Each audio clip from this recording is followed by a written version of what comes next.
Roman civilization, literature, law, architecture, and religion.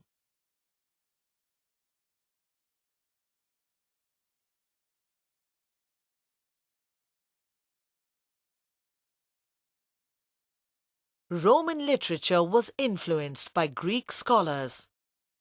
Latin, the language of the Romans, was the state language and later gained popularity in all the European countries. Rome produced great scholars, poets, and dramatists. Latin literature includes the epic poems of Virgil, odes, short poems of Horace, political speeches of Cicero, and plays by Plautus and Terence.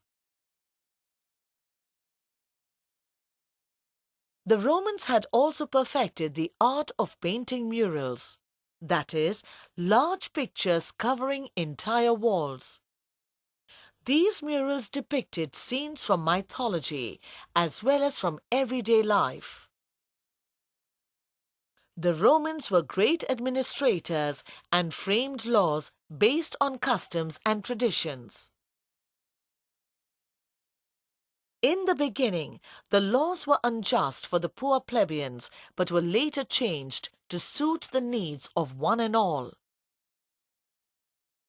10 men known as Decemvirs were appointed to prepare a code of laws.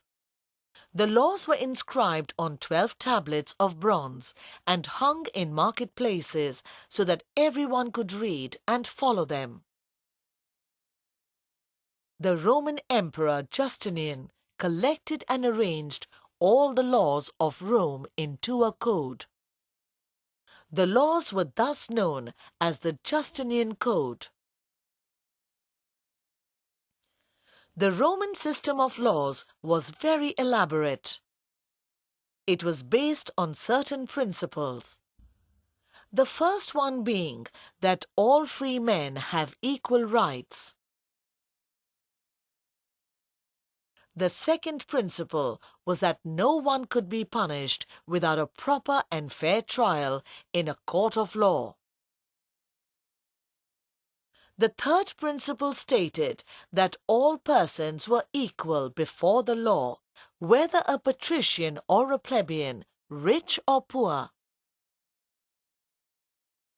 The Roman system of law was so perfect that even today, many countries of the world follow the basic principles of these laws. Two achievements of Roman engineering made the large Roman buildings possible: the arch and concrete. Arches supported such structures as bridges and aqueducts. Arched roofs, called vaults, spanned the interior spaces of buildings. The vaults eliminated the need for columns. The Colosseum is a honeycomb of vaulted passageways. The Romans found that one vault could cross another at right angles and still stand up. They could cover large, square area supported only by corner columns. Concrete, invented by Romans, provided a strong building material for walls and vaults. Triumphal arches were also erected to celebrate great victories. The hero from the war with his army passed through this arch in a triumphal parade. Among the finest buildings in Rome was the Pantheon, built as a temple for all the gods. It was one of the first structures to be built with a dome. The dome on the top had a round opening called an eye. Though this eye was uncovered, the height was so great above the floor that it is said that rain coming down through the eye would not wet the floor beneath, but would evaporate before reaching it. So magnificent did the city become with all these great permanently built buildings that Rome came to be known as the Eternal City. The sport that the Romans enjoyed the most was a fight of gladiators. The word gladiator comes from the Latin word for sword. These fights were quite cruel, and the Romans enjoyed watching bloodshed. The Roman amphitheatre was the Colosseum in which deadly fights between men and animals were held.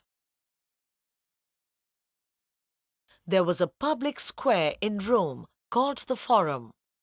Here, markets were held and people came together. Around the Forum, temples, courthouses, and other public buildings were erected. The roads built by the Romans have provided us with further proof of their engineering skill. As the Roman Empire has spread to different parts of the world, they were all linked together by a network of roadways. The Romans built permanent roads and kept them under constant repair. The roads were paved with durable materials. Some roads have been so well built that they are being used even today after 2000 years. The Romans built big pipes to carry the water from the lake to the city.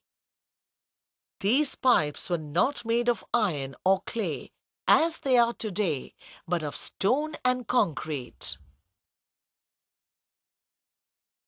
These pipes were known as aqueducts, which meant water carriers in Latin. If an aqueduct had to cross a river or a valley, the Romans built a bridge to hold it up.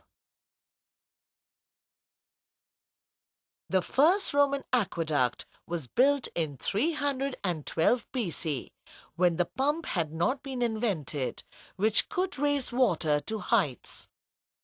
Therefore, the water from hills had to be gravity-fed. This explains why the channel of the aqueduct was raised high above flat ground or even gorges. The Romans built great underground sewers to carry off dirt and waste water and empty it somewhere where it would not do any harm or cause sickness.